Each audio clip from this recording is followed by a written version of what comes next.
Hey everyone! Today, I'm going to show you how to get notified whenever a Stripe subscription is canceled using Zapier.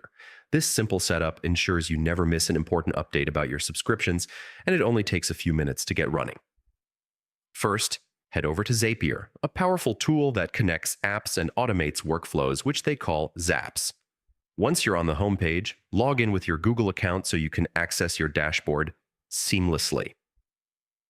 Now comes the exciting part, creating your Zap.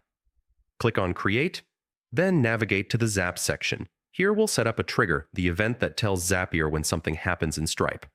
Click on Trigger, type Stripe in the search bar, and select it. Next, choose the specific event you want to track.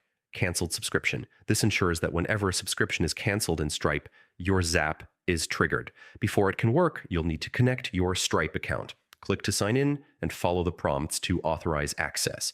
It's a good idea to run a quick test here to make sure everything is connected correctly.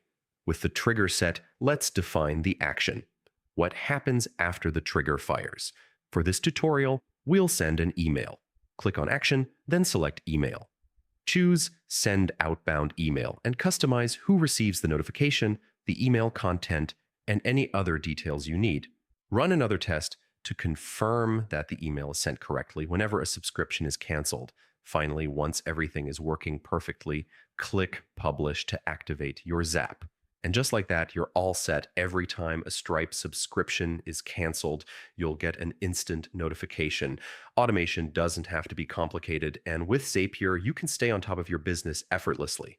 Thanks for watching, and happy automating.